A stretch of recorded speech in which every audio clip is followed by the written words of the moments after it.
to be mayor of the city of Aurora with really twin crises.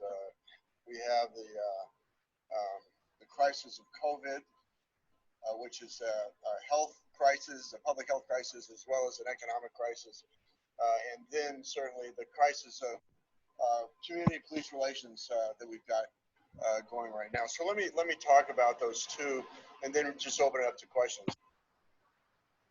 So first of all, COVID is obviously created an extraordinary problem for the city in terms of its economy. We have a $25 million budget hole this year, deficit projected, related to the economic downturn from COVID, and that's projected to be $30 million in the following year. And so we're taking actions to plug that deficit.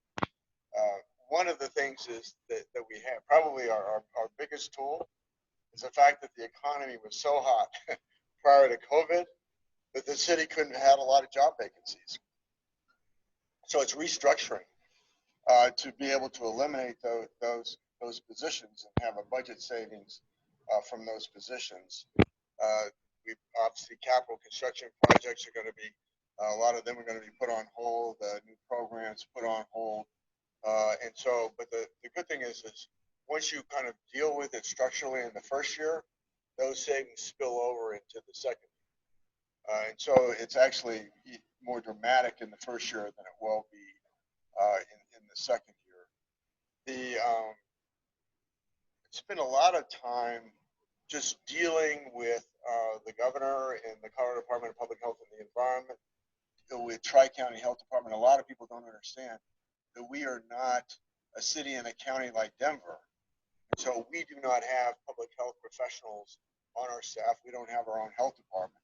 So we're relying upon Tri-County Health Department, which is responsible for Adams County, Arapahoe County, and Douglas County, to be our agent when it comes to public health decisions. And they'll be making a decision today that they'll be announcing in terms of whether or not there'll be a mask mandate for the three counties, and if so, what that will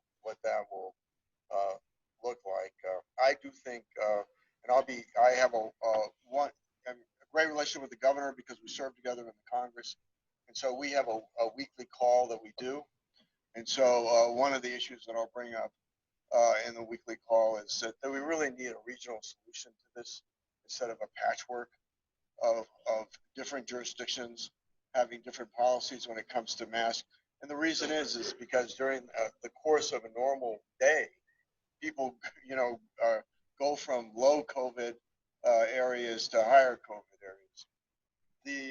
I think that Aurora has been discriminated against in terms of its ability to move forward safely, and I've been arguing that with the governor, been arguing that with Tri-County Health, because what we have that I think is relatively unique in terms of Arapahoe County, Douglas County, Adams County, is that we have a concentration of nursing homes that a lot of other communities don't have, and that unfortunately we've had some fairly significant outbreaks in some of those nursing homes. But the facilities are isolated from the general public, and so those numbers really need to be considered separately. And we need to do all we can, certainly, to make those facilities as safe as we can. But the fact is, there's a very vulnerable population there, and when an infection comes in, it goes through the facility. And Cherry Creek facility, nursing home not far from here, had an outbreak and lost 20 residents in that single outbreak.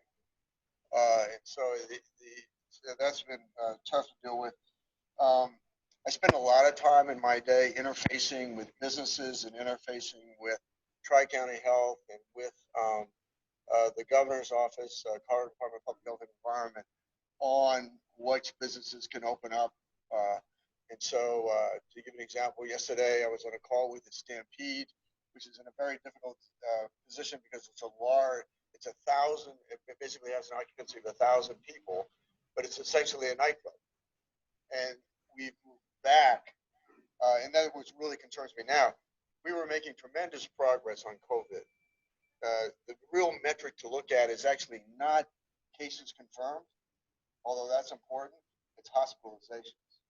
Because the big issue is, can we keep down the caseload low enough not to overwhelm our capacity to handle patients in the hospitals, where in the worst case scenario that they're having to make decisions about who's going to get a ventilator and who's not going to get a ventilator, where you have two patients that need it. And so we've never been in that position. We're doing a lot better than some of our surrounding states that have spiked. But what has just basically happened is that we've kind of plateaued, if you will, and now our numbers are going up a little bit, not to where it's dangerous. I think on the 27th of July, I think in terms of hospitalizations, we were at about 126, I think is the number, and which was the lowest point that we've been. And now we've instead of moving down, we're moving up a little bit. So the momentum is going a little bit in the other direction, and I think we're about 154 right now, which is still low. But the governor is very concerned when I talked to him. And so we were moving forward with openings and then stopped and then moved back. So he issued where he opened up bars and nightclubs in a limited way. He's now closed those. And so my concern is that if we look at what the solutions are from a public health standpoint, I think probably a mass mandate would be the least invasive solution and the tools, because it doesn't impede our moving forward.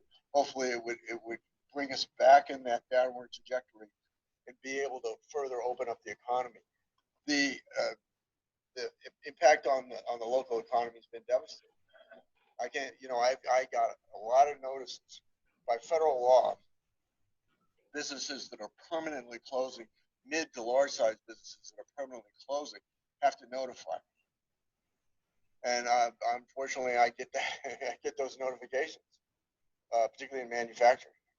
And so that's been tough. And so we really want to get moving in the other direction. And so it's very painful to deal with business owners and see how they're doing and talk about what they can do. Is there something in their operation they can do that's different that I can make a case for them to open up?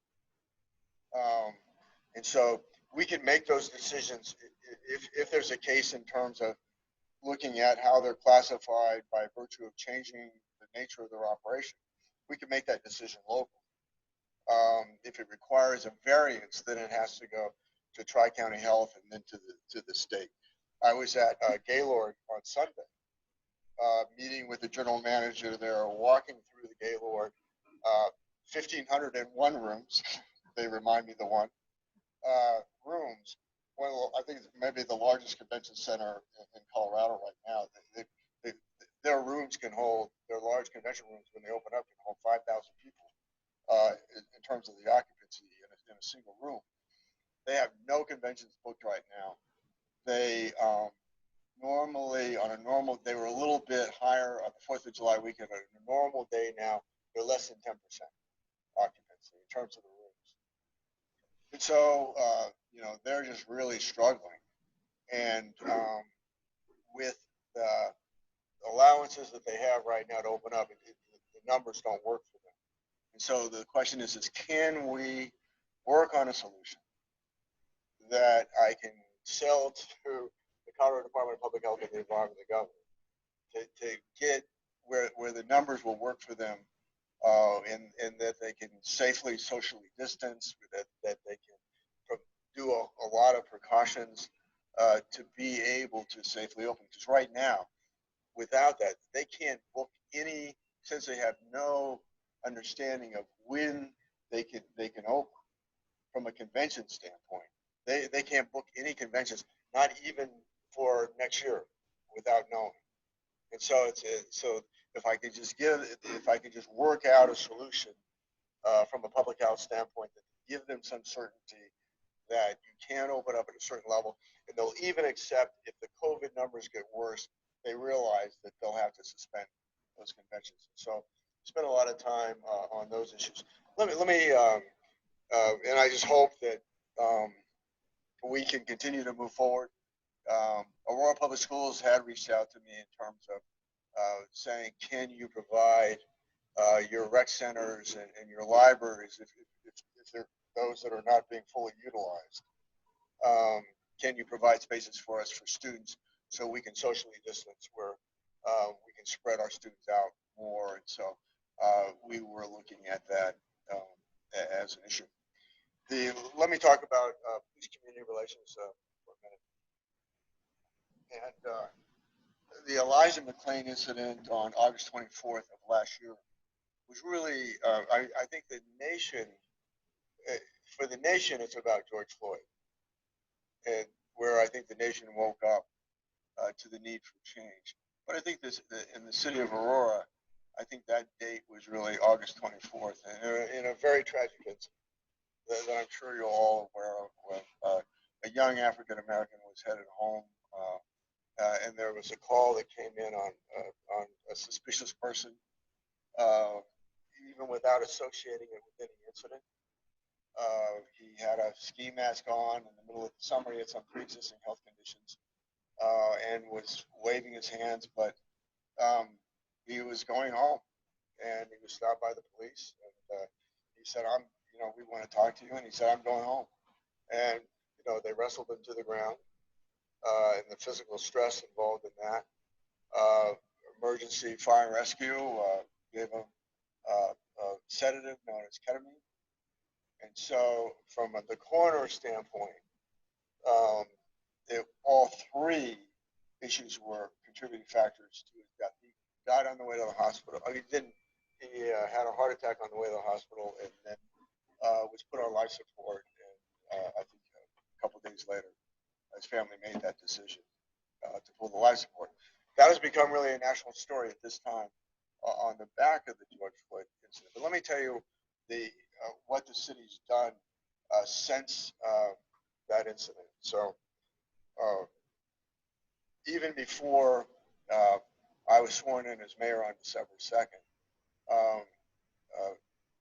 council member from Ward 2, Nicole Johnston, who's now the mayor pro tem, was doing sort of listening sessions and meeting with community leaders about the incident. And she had, working with folks like Omar Montgomery and others, really had come to the conclusion that there needed to be some type of civilian police oversight.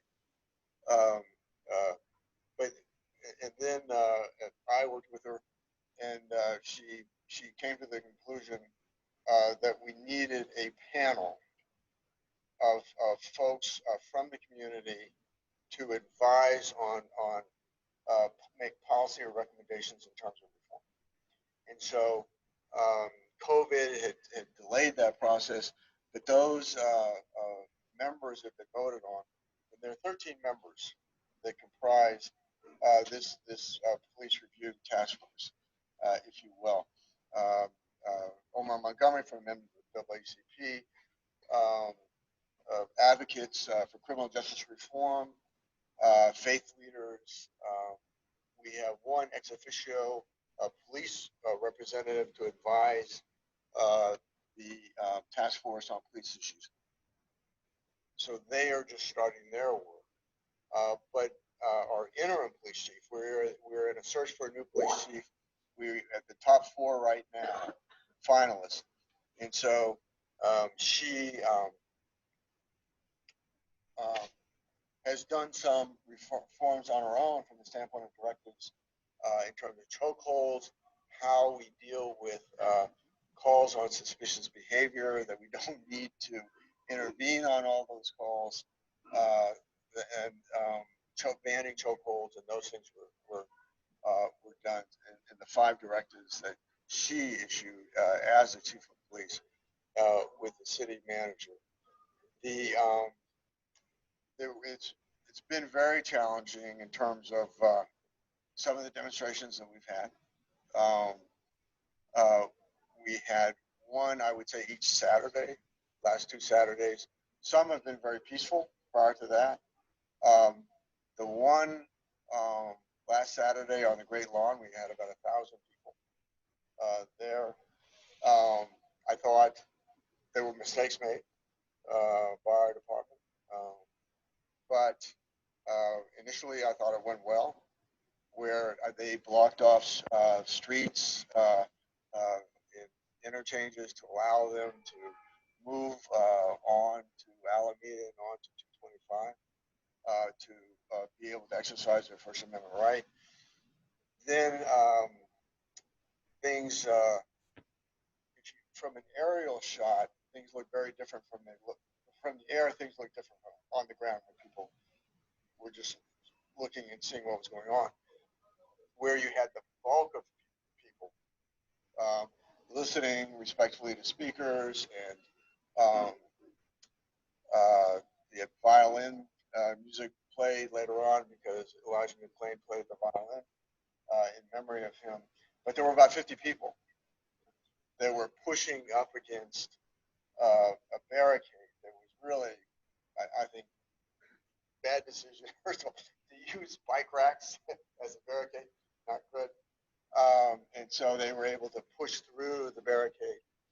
That entry is to the rear, then that's the rear door of the police headquarters that goes into. And so the police responded probably in a way that didn't work, ultimately did not work, where they wanted to separate 50 from the others. But there was no communication to the bulk of the people. And so I think the interim police chief had learned from that.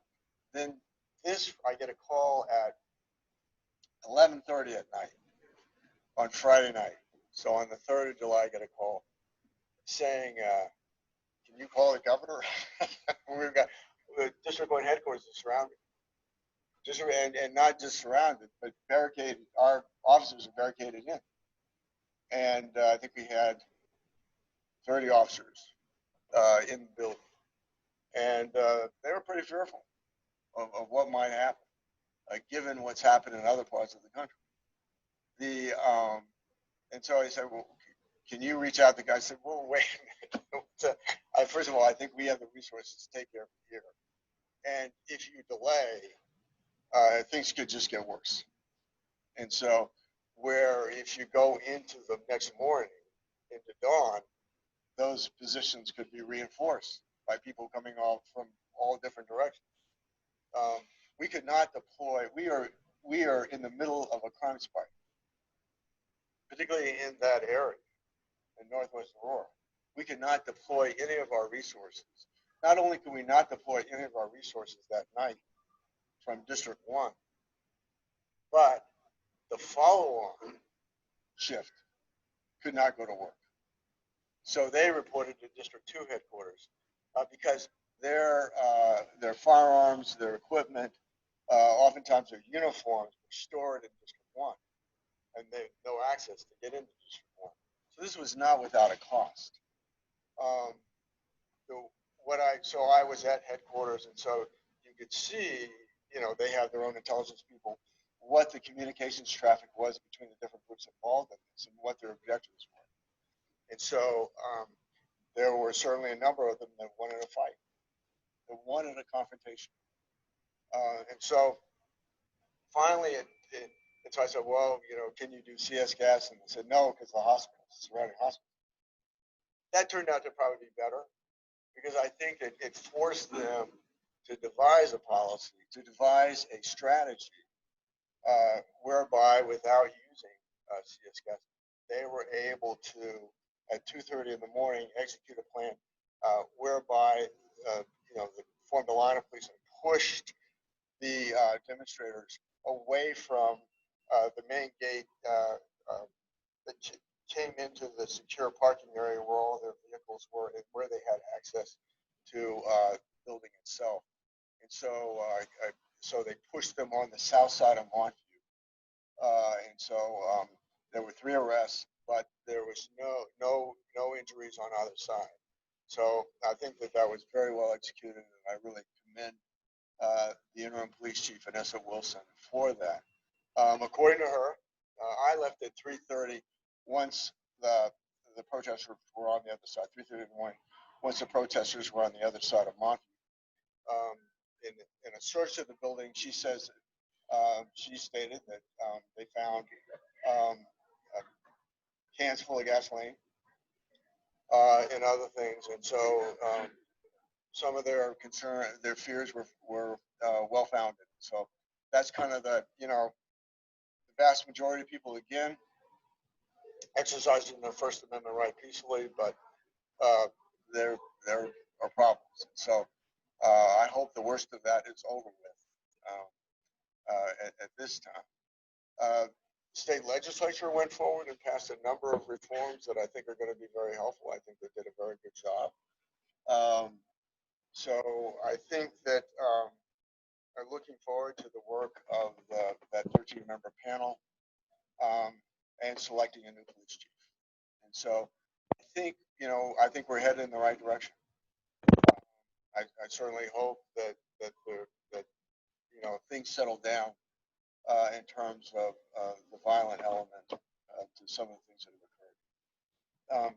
Let me just briefly, 1 minute on economic development. We are still proceeding with our work in terms of economic development. A lot of interest on the northern part of the city by the airport in terms of logistics, data centers, lots of great commercial development, as well as some residential development up there.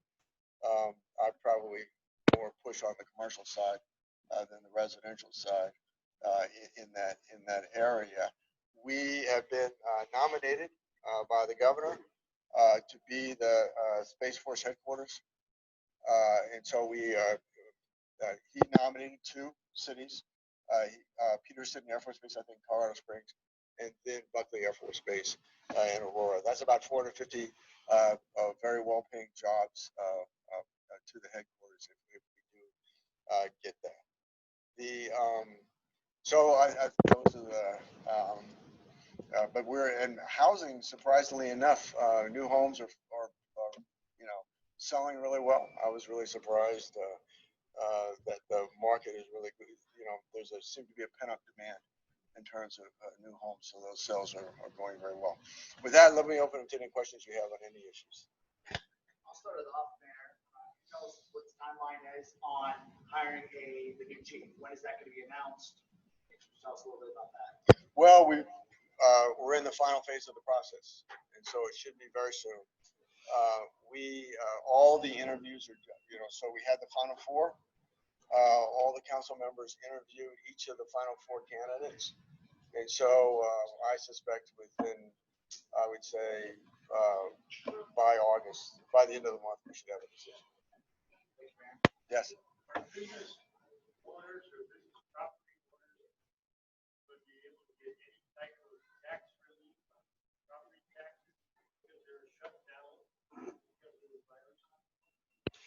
No, I don't think there's any. We've had assistance for businesses.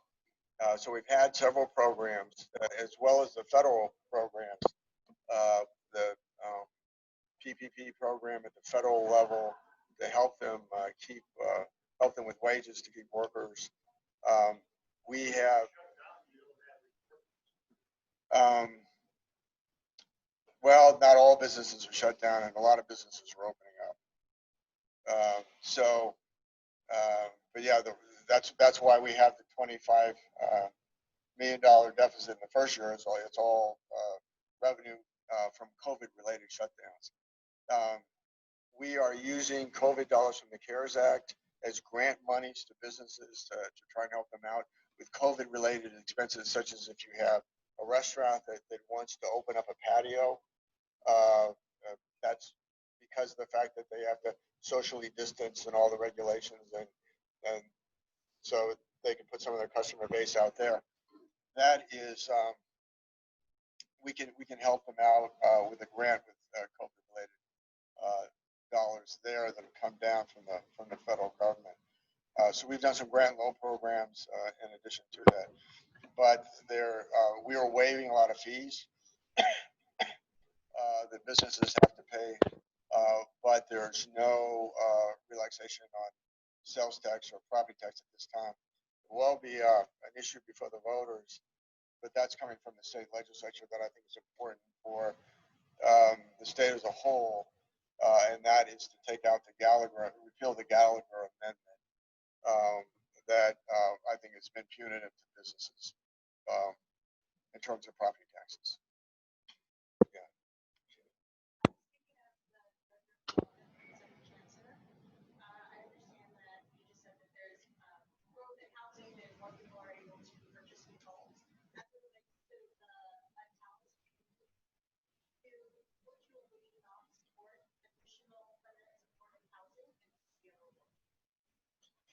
Right. So the big things that we've done right now are that we did a rental assistance program to help those who lost their job because of COVID. And so, in fact, we were able to, because of the fact that we isolated that to workers and masses of workers who lost their job because of COVID, that we were able to use federal CARES Act dollars to provide rental assistance to them. So that has been the priority right now. The homeless issue has been pushed off the table a little bit, other than supporting the programs that we've had that have been ongoing. And so that question will reemerge as we come out of the COVID situation in terms of affordable housing. Do I? Yeah, yes. And we have some programs that the city does support. I support continuing those programs. I like them associated with work. Yes. Well, first, just for context, retired police manager in Colorado Springs police. In addition to real estate here, I also teach part-time at Denver. My next class is relations and law. The question is that, there's been a lot of studies that measure police performance, and in particular, they look at police performance and how it correlates to level of education. Aurora right now still has a GPA and high school requirement, and yet these studies show that there's a huge correlation, level of education and level of use of force, and that typically those with education have 20 to 30% less use of force. Many people now feel that with the complexity of policing, the high school degree just isn't good enough. Is it time to start pushing for a higher standard of education for entry level or police? Well, certainly time to look at that. I do think that we've had trouble filling our positions right now, and so, but I think certainly in the overall context of reform, that's certainly something to look at. But the reality is, the fact is, we do have so many positions to fill, and we have struggled to fill some of those with the standards that we have right now. Yes.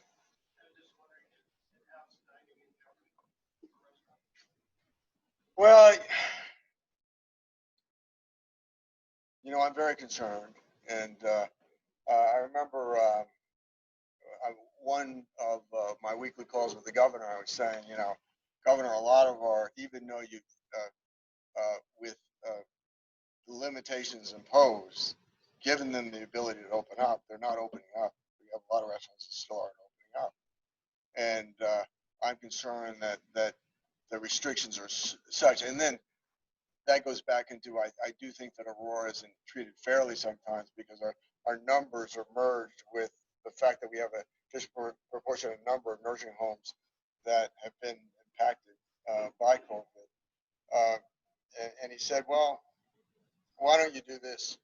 Why don't you, because Douglas County got, I think, 75% of occupancy or something like that, and we were at 50% or 50, whichever is less. And so, so it's different for different areas. And so he said, well, why don't you check with some of the owners and talk to them? And I remember talking to an owner, and I thought it was very interesting. He says, well, look, they walk in and they see all these tables where they can't sit. And then the wait staff all have masks on. And sometimes, and a lot of the personnel have also gloves on. and it makes them feel like they probably shouldn't be here psychologically. So I think until we get to a level, you know, beyond where we are right now, in terms of opening up, I just think that it's still going to be a struggle for restaurants. Some are doing well. I mean, it depends on what they do. I mean, if their business was always dependent on carryout, they tend to be better off than those that were dependent upon in-person dining inside. But I really do. I mean, I worry about it, and it's so sad to meet with these owners. I remember meeting one, a Mexican immigrant who had started a Mexican restaurant on Havana in January. In January, put his life savings in this thing. His whole family worked there, and in March he closes. You know, only for carryout, and you know that's not going to support that restaurant. And so, you know, unfortunately, I think we could see a lot of permanent closures. If you have any more questions, if you could repeat the question, if you have a microphone. Okay. I'm sorry. No, you're fine. Oh, okay. Repeat the question. Any Okay. questions in the room? Any questions on the chat? Well, I want to thank you so much for having me. I appreciate it. Well, Mayor Coffman, thank you so much. Really appreciate it. Come up here, Mayor. So thank you so much, Mayor, for being here. And just as a way to say thank you, as a military guy. I'm a bigger county. We have a tradition of where we give a challenge point, and you as a military guy, I know you appreciate those. And so this is the year or motto. It says Rotary opens opportunities, and on the back it says the 4-way test. So thank you once again for being here. Thank you. Well, I'm so grateful once again to the mayor. I'm grateful for everybody online and in person who are able to join us today. If the mayor has maybe 2 minutes or 3 after, if you're in the room, you want to chat with him, grab him before he leaves. I have been asked by Aurora to have you check your text, Mayor. So Aurora wanted me to make sure I told you that. So I've done that. Aurora, you can know I took care of that. Thank you so much, and we are adjourned.